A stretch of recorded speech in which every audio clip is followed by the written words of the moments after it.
just to look at that on a kind of bigger scale, my sense also is that there's a life force energy, it's the same life force energy, but it's coming through each of us in a unique way. It's kind of perfectly tailored and crafted to the needs of each of us on our own individual journey. And for the most part, we can't see where it's headed beyond, the immediate. We really can't. Ankush was alluding to that earlier, that if you just open yourself to that kind of life current, and you're willing to put yourself in the flow of that, it's going to take you to places that you would not have imagined. And that's certainly been my experience, especially since, that's been my experience all my life, actually, but that becomes more visible to you with this understanding. You can actually see how that's playing out in your life. You develop eyes for it. And then that's helpful because you can start to see, I use the word alignment to talk about that. You can start to notice when you're more in alignment with that life current and when you're not, when you're resisting it, when you've got your own ideas. Yeah, I know you think I should be going over there, but I like over here. I'm going to keep going this way even though it hurts. And we do, we have our reasons why we do that. And we'll keep doing it for as long as we can until it hurts too much, basically. And we get to a point where we can't sustain that anymore. And then eventually, and see, this intelligence is so patient with us. It just waits in the wings until we're ready. Isn't that beautiful? It doesn't have this kind of schedule that we have. So it'll wait years, it'll wait decades, right? It doesn't mind. It just waits like, okay, you want to keep messing around over there? Go fill your boots. And as soon as we exhaust ourselves doing that and we go, okay, what have you got for me? It's like, all right. Now you're listening. And it's right there. It's like an always on system. And that's amazing to me. It was always there, ready to kind of catch us and nudge us in the right direction. One time when I was at Viva, I think I may have shared this story. I had a very dear friend who's no longer with us, and she and I were just really good buddies, and also we worked together for a long time. She was going through a big transformational process, and it involved a big kind of letting go for her, which is usually what's entailed, isn't it? If it's a deep transformation, it's mostly a surrender, it's a letting go of what we think should be happening that isn't. She was going through one of those. And in the midst of it, she has a dream, like a really powerful dream, and she shares it with me. She rang me up afterwards. It's like, I had this wild dream. I have no idea what it means. Can you help me, all right? When she told me, I just burst out laughing. It was so bloody obvious, to me. In the dream, she's in her car. She recognised herself. She's driving her car around the lanes of Cumbria, where we both lived, at high speed, which she was prone to do. And she's like, here I go, tickety-boo, this is me in my car. And then suddenly the dream switches and she's in the back seat of her car. It's still going at high speed, only she's not driving. Right? And so she panics. In the dream she says, like, I'm just panicking. She noticed her knuckles are getting white. She's like, oh my God, who's driving? And she tries to peer into the front and she can't see, which freaks her out even more, right? It's like, someone's driving my car, I'm not in control anymore. So she's freaking out. And then in the dream, the thought occurred to her, well, I can't see who it is, but whoever it is, they seem to be a good driver. that came to her in the dream, and so she relaxed, right? She kind of sat in the back seat, well, they seem to be doing a good job, they haven't crashed, And then the next thought, this is right before she woke up, the final thought she had was, it's nice to be driven. It's nice to be driven. She woke up with this big smile on her face, rang me up and says, what does this stupid dream mean? It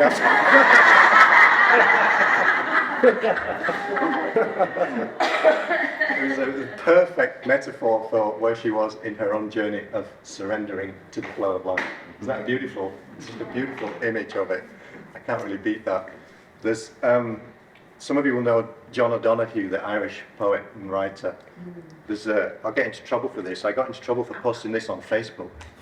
The estate of John O'Donoghue were onto me within 24 hours. But you can't use that, but I'm going to use it now. Just because. He wrote one time, it's an unfinished poem, which before he died, he wrote, I'd love to live as a river flows, carried by the surprise of its own unfolding. I'd love to live as a river flows, carried by the surprise of its own unfolding. Isn't that beautiful?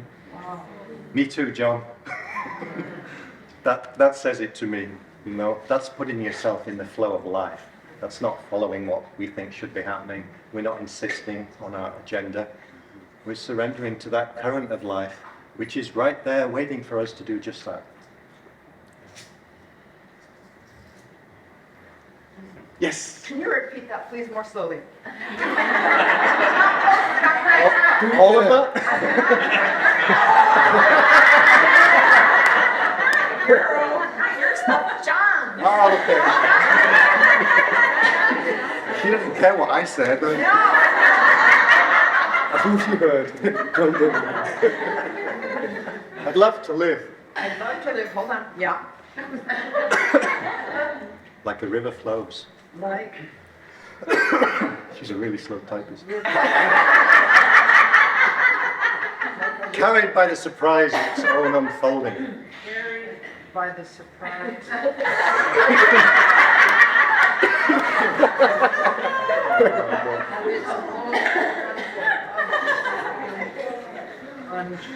Thank you very much. You're very welcome. We'd love to have your questions, your reflections. What are you hearing in this? Does this making sense to you? Does it resonate for you? What are you hearing? What would you like to hear more about? Yes? I have a question for both of you, and one for you, Ian, about what you think that resistance is, why it's there in the first place. And for you, Ian, I'm just wondering if in that letting go of the resistance, you're still doing some of the emotional release stuff that you did before, as well as exploring the understanding. Good question. Why is the resistance there? Or what is that? What is it? Do you want to speak to that? Yeah, for me, I found a level of comfort in the resistance, in knowing that having an idea of where I thought I should be, and the river's taking me somewhere I shouldn't be, and it's a bit of that unknown. It's taking me somewhere unknown. I've got a plan. I want to go there. I need to get out and go on the bank there. So in order to get on the bank, I need to swim upstream to get on the bank. And I've always thought that that was the way to get what you wanted, and to be in the flow of following the person in front of you. It looks like they got out the river where they wanted to, so I'm going to do the same thing and just go resist. But the feeling's not good. But yet we discount that because I've got my eye on the prize, and I have to resist in order to get where I have to get to. And this feeling that comes with it is part and parcel of life. And I've lived that long enough, then I know, swimming upstream is the thing to do. And if you can find the easiest way to swim upstream, then that's better. But then what this thing shows you, that when you just let go and let the surprise of life or where it's going to go take you, that takes you to exactly where you need to be. Exactly where you need to be. But I find, because even now, when I've got this understanding, I still find myself resisting certain things and swimming upstream. And I have to ask myself, why am I doing this? I know I can just relax, but there's a level of knowing in there what I used to do. But that feeling of the intelligence of life and being in the flow, that's part of a bigger picture. And I know the more I follow that, the more I do the resistance less. But there is a bit in us that always goes to that resistance. Because for me, it's what I knew. It's just what I knew. Familiarity, yeah. And then safety in what you know, as opposed to unknown. That's what you really should be. There's something in the unknown as well, because I've seen that we all come from the unknown. Like I said, we don't know what we're going to be doing in 10, 15, 20 minutes, an hour. It's all unknown. We could think we've got a plan for it, but it's all unknown, and we like to feel comfort in thinking we know what's going to happen. But when we opposed to just going into the abyss, which we think is a bad thing, you're going to drop in and you don't know where you're going to end up. But when that feeling takes you, that's where you should be. That's where I come from. And when I go into that, it will take me to exactly where I need to be. Nothing, nowhere more, nothing less, exactly where I need to be. The universe will do that. And that's why I've said, even when I went through what I went through and I've been where I've been, all of that was preparing me for being here now. Because if I didn't do that, then I wouldn't be here now, I don't think. But I had to swim upstream and resist to now enjoy the flow of what you just said about the river flowing. That's how I see resistance.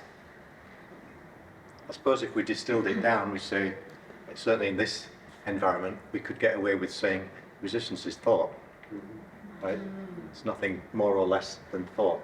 It's either our own ideas, and very often they're not even our own, right? It's other people's ideas that we've adopted, that we've picked up. We decided to make them our own, and we're living out of that as if it's truth, not seeing that it literally is just an idea. It's just an opinion, and anybody's idea, no matter how good it is not truth.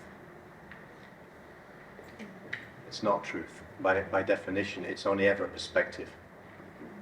And if there's a perspective, that means there's possibly another perspective, and it turns out there's actually always an infinite number of perspectives. So for some weird reason, we get attached to one, and we decide that's the one and only true one that I have to live by, and that's when we struggle. You know, we're trying to force something to happen that's just not happening. We're trying to make ourselves do something that just doesn't feel right, but we're going to keep pushing it anyways. So really it's thought. A lot of it's what I would call conditioned thought. You know, it's ideas that we've grown up with, that we've adopted along the way, or that we've seen modeled to us, like you were saying. The people who are important to us, that's the way they did it, so we'll do that. Yep. They seem to know what they were talking about. What do I know? So, and I think, again, to me, that's a natural part of the life journey. Like you could say the first half of life is very much the acquisition mode. You know, we're acquiring ideas and ways of being and so forth based on what we're seeing around us, added to our own ideas. And then when we reach the second half of life, basically what we wake up to is, that's not working out so well.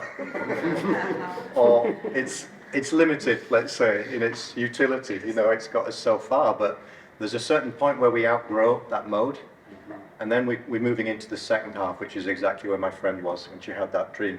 The second half is the opposite of the acquisition, it's the letting go. We start to have to use our discernment. Is that actually still true for me or not? Yes or no? And that's what starts to free us up. We can let go of the things by seeing it for what it is. It's just an idea. It's not truth. And maybe it was even true for me at a certain stage in my life. That's often the case.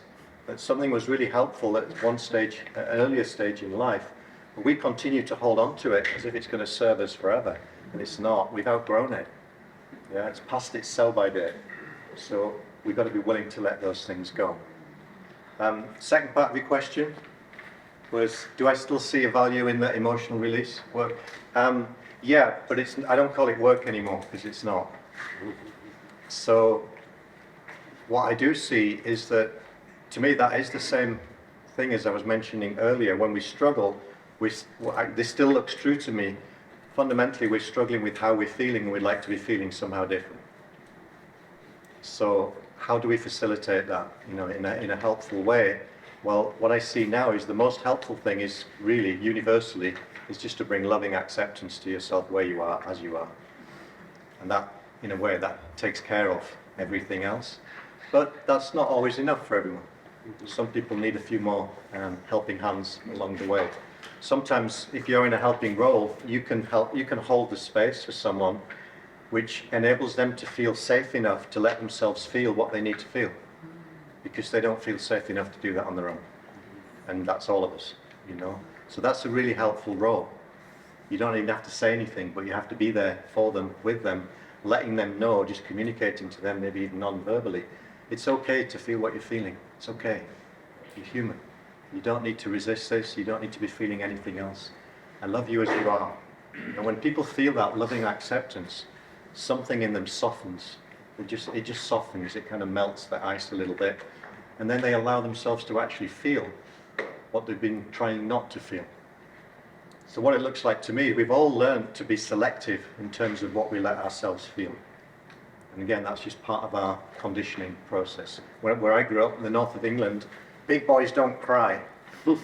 Right? So, oh, okay. Well, I want to be a big boy, so I better not do that. And that's what I learned. But it turns out that I was quite a sensitive big boy who felt like crying quite often. Only it's not allowed now.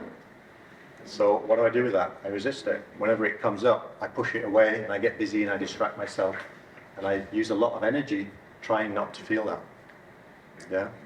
Someone else might grow up where nice girls don't get angry. Maybe that's your version. We've all got a version of that, where we've learned to be selective about what we'll allow ourselves to experience. And again, there was good reason for that. You know, that enabled us to feel safe and get love and approval in the environment that we were growing up in. But there's a point where we have to outgrow that because it becomes a limitation. Yeah, and at a certain point, your body just needs to feel. We are physiological beings as well as spiritual beings, and the way that we experience everything is through this physiology. This is a really important point to me. If you want to live more in tune with your own internal navigation system, whatever you call that, whether you call it listening to your wisdom, following your intuition, you know, whatever makes sense to you there.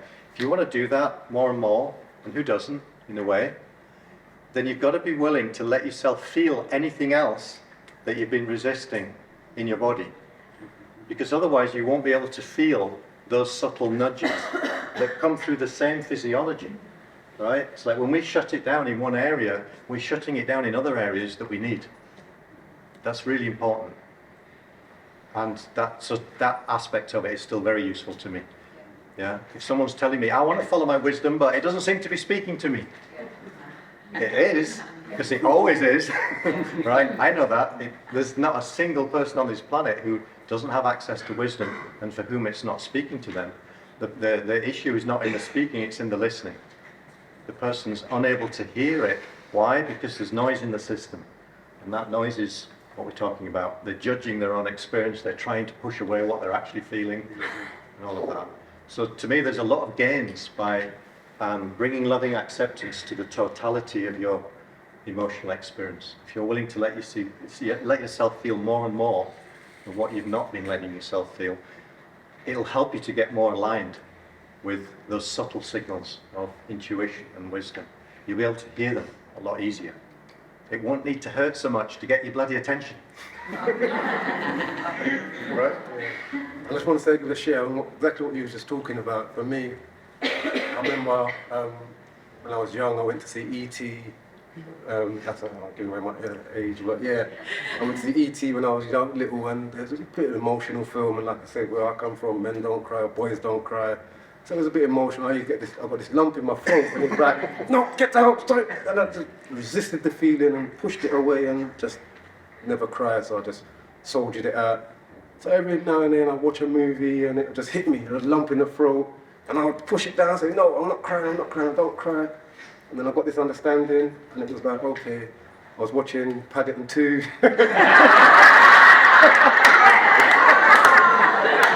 I was watching Paddington 2, yeah. And then all of a sudden, this thing came in my throat, and it was like, yeah, I'm like, whoa, hold on.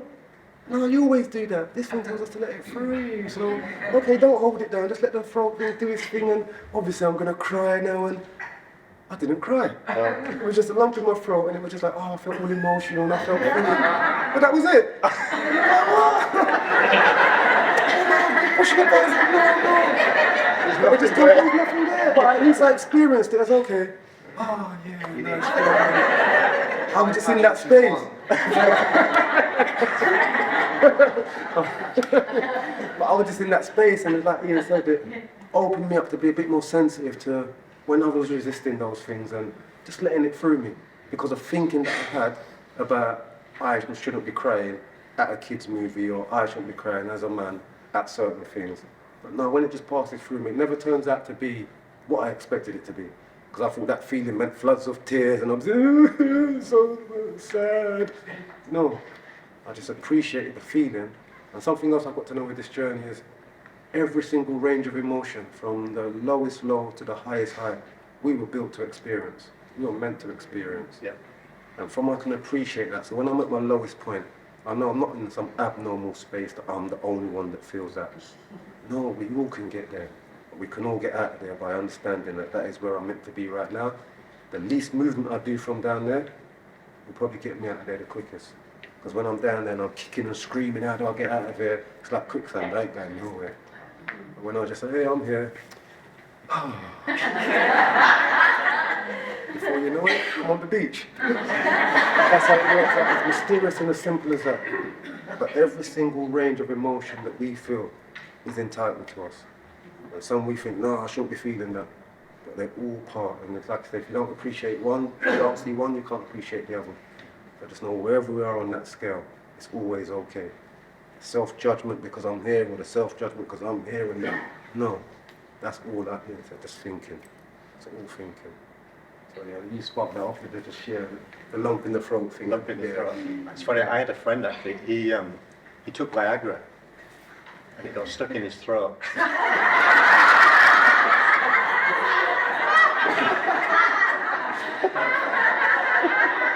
He had a terrible stiff neck for hours.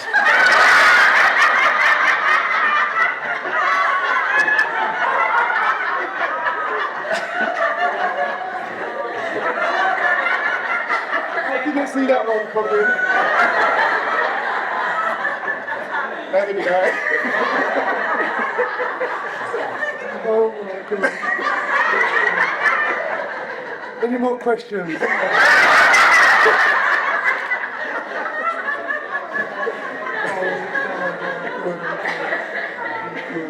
Moving swiftly on, yes. Well, Derrick, when you spoke at the beginning, you mentioned about having a clean, you see things with a clean slate or something like that. How do you achieve that? Clean set. I think I've sort of like I've got this thing where I see my table, and everything on my agenda is always on that table, and what I should be, where I should be, what I should be achieving, what my finances should be, it's all on that table. So I've sort of realised that take everything off the table, just blank that table and do what's in front of me now. I'll put that on the table, and what that looks like, and everything else what's going on. What I think, oh no, I have to put it on the table because it has to be dealt with. No, all off. And just deal with what's in front of you right now in the moment.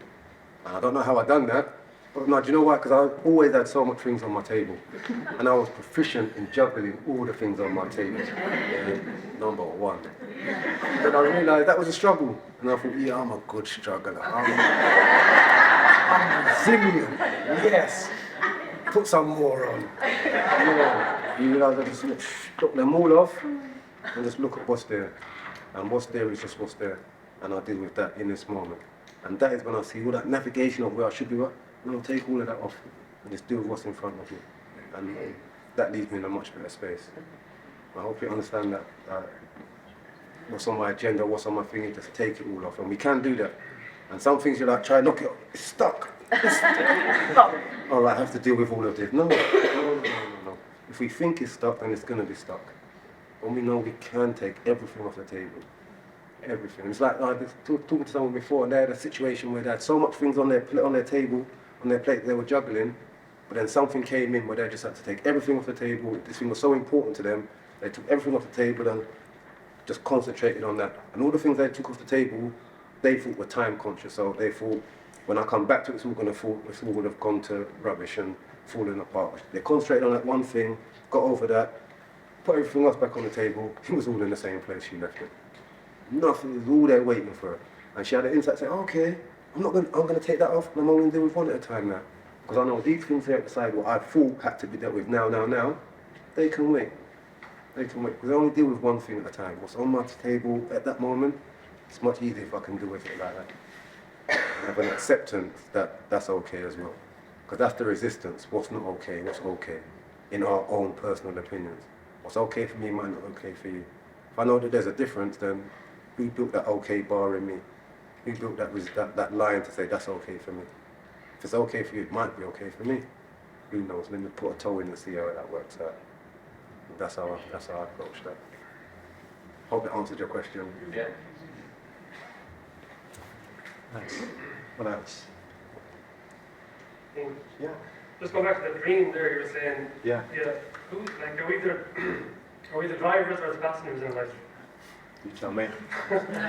What's your experience? If you're not making decisions, who's making the decisions? Well, sometimes it feels like we are, doesn't it? So to me, the deeper question is, where are we deciding from? Within ourselves. So we can make a decision based on, what other people think is a good idea, what I think is a good idea, what I've done before. That's one place we can choose from or decide from. But we can also, as Derrick was saying, we could actually take all that off the table and then see what comes from another place within ourselves. So it can still feel like we're the one deciding, but it has a different feeling tone. It's coming from a deeper place. And when it comes to you, it just feels clear and it feels right. And there's a kind of inner certainty. It's like, oh, it's just this. And it's obvious. You know, usually it's just obvious. You don't have to figure it out. You don't have to make a checklist of, you know, pros and cons and all of that nonsense. You just know. Yeah. So that to me is the difference. Is that? Yeah. You could say in both cases, you could still say it's me deciding. Sidney Banks talks about this, I think, very eloquently in The Missing Link, particularly. Well, he's talking about universal mind as the intelligence behind all of life, and then he uses the term personal mind, which he doesn't clearly define, but to me that means, for example, the conditioned thinking, you know, sort of the ideas that we get in our head, which are not clearly not coming from that deeper intelligence. And he says it can look like that there are kind of two different minds at work here, you know, the personal and the universal. He says with deeper realization, you come to see it's just two ways of using the same mind. It's two different ways of using the same mind power. And we can discern which one we're utilizing, which way we're using it, how? By the feeling that we're in. That's the guide. So if it has that feeling of like, oh my God, I better get this right, personal mind. Right? If you think it really matters, and personal mind. Whereas this just feels right, I'm just going to trust it. Universal mind.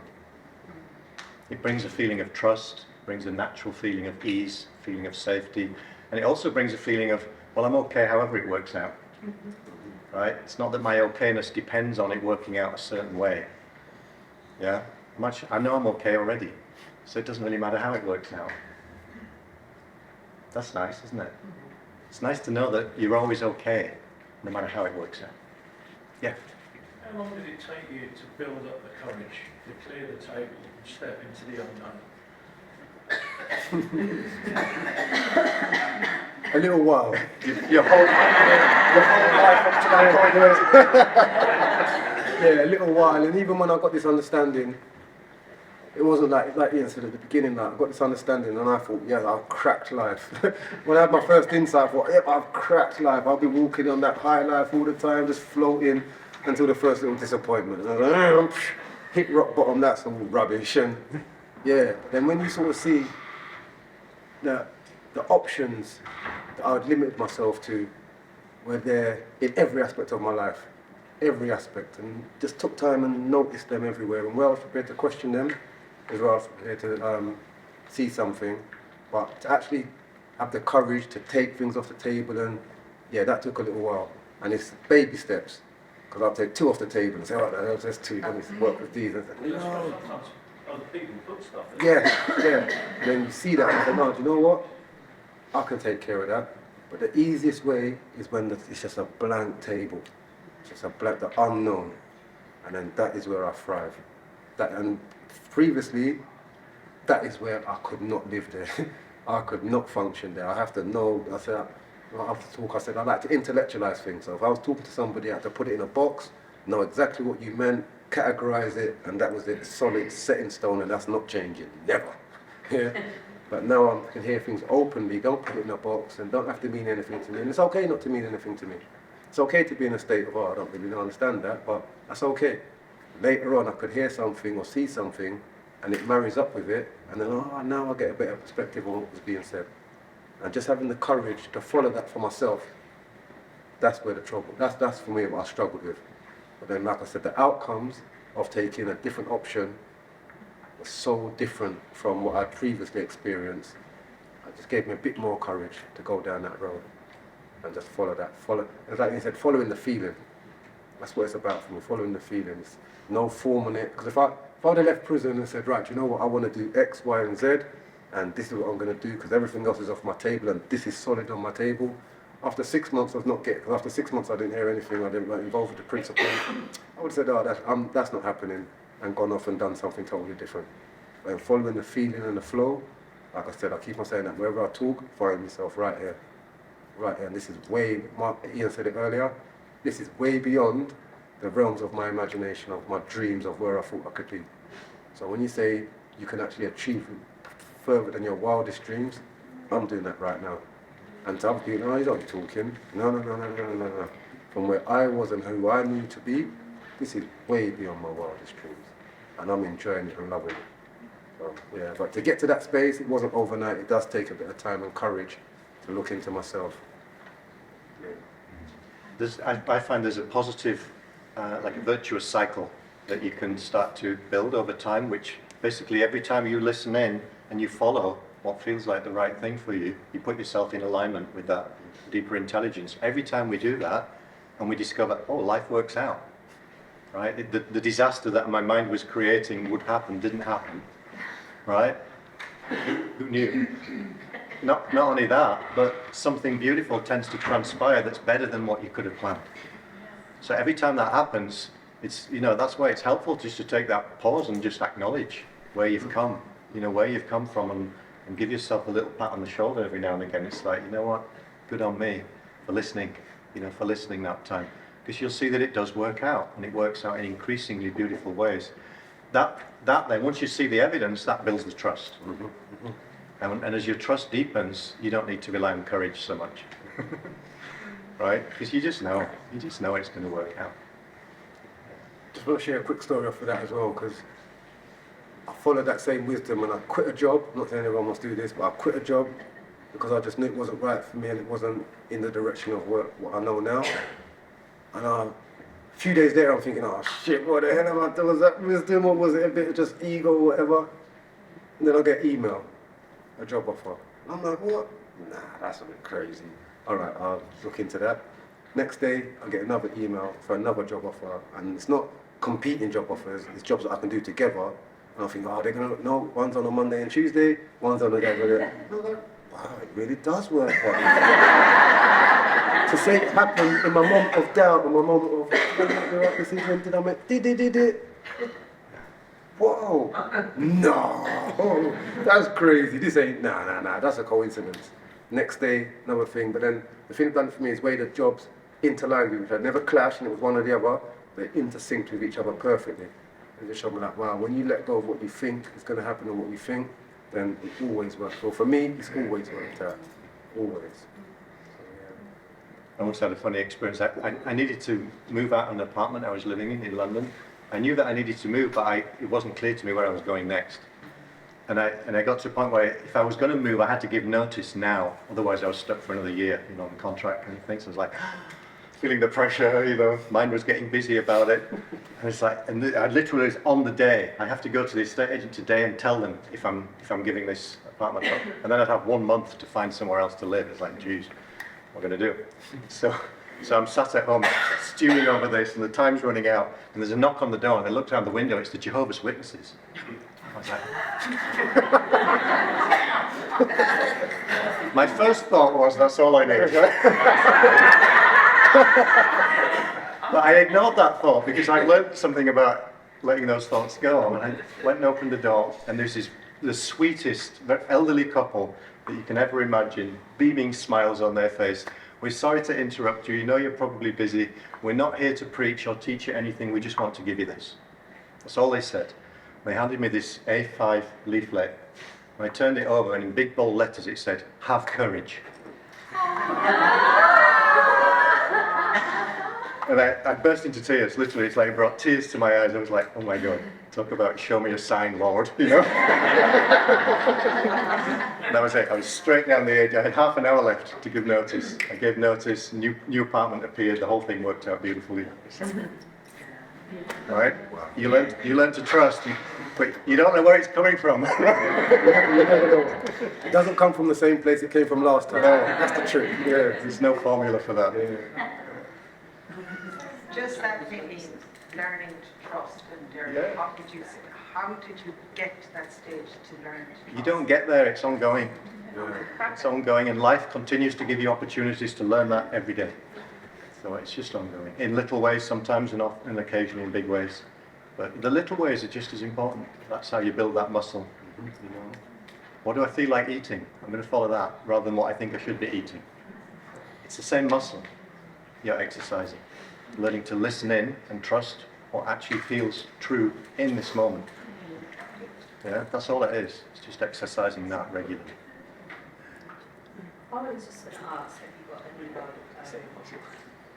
what have you done to keep you in that zone? Because I guess I'm thinking that, you know, it's good if I'm sitting here, but when I go back into the real world, I'm going to have distractions and stuff. So I just wondered if you could share any suggestions or anything that you do. No, I can't go out there and I struggle as well, so I have my ups and downs as well, but it's just about just trying to be aware in the moment. Just trying to be aware in the moment and of where we're at. And for me, it's like our feelings are an indicator of where our thinking's at. So anytime I get a feeling that I don't feel is right or I don't feel is, I always check upstairs and see where I'm at. Where's the resistance coming from? So, oh yeah, I've been doing that since I was 7. Forget that. And as soon as I realise that, the thing is, it falls away. Just always check with yourself where my feelings are. Just try to be aware, because that's the key, the consciousness part of it. Just trying to be aware of where we're at in any moment. And it's always okay. It's always okay. I remember I was working for that company that I said I quit. And every time people ask me, how you doing? I'm like, yeah, I'm okay, yeah, I'm okay. And I realised, hold on, I'm not even okay. I've just had an argument with my missus and I'm thinking there, and I'm telling these people I'm okay. What's going on? I said, oh, do you know what? No, because fundamentally, I know that I'm always okay. Yeah. And I went around telling people that I'm okay, but I never realised that's why I was telling them that. Because there's a deeper knowing that I know that I'm always okay. An argument with somebody, an altercation or me feeling low does not mean I'm not okay. But just to check myself and be aware in the moment of where I'm at with my feelings. And like Ian said, the more you do it, the more you get a little bit more sensitive to where you are and, oh, I don't like being here. Before I'll be happy standing there. But now I say, no, I feel a bit uncomfortable over it. And I can move. It's just about being awareness for me. Being aware in the moment. That's it, yeah. I mean, really what happens in an environment like this is we plant seeds and we start to gain an orientation as to what's a helpful direction and what's unhelpful. It's not about right and wrong. It's just this is more helpful, that's less helpful. Once you start to understand that orientation for yourself, you're good to go. Then you're back in life, that's when you get to, that's the training ground really. It's not here. Yeah. Here we just get to hang out and have a nice time. That's what I was told anyway. But the real learning happens when you're in life, you know, and you've got what look like important decisions to make and, you know, kids to feed and bills to pay and all the rest of it. That's when you get to see whether this is really true for you or not. And how do we deepen our understanding? By getting lost.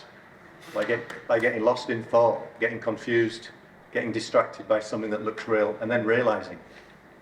Just as Derrick said, that's the consciousness part. Whenever that happens and you realize it, you've seen it a bit deeper. Yeah? So you don't see those things as things that shouldn't be happening anymore. You see them as gifts. Right? That's life giving you gifts to help you deepen. Isn't that cool? Yeah? Yeah. We're out of time, folks. Thank you all. Thank you.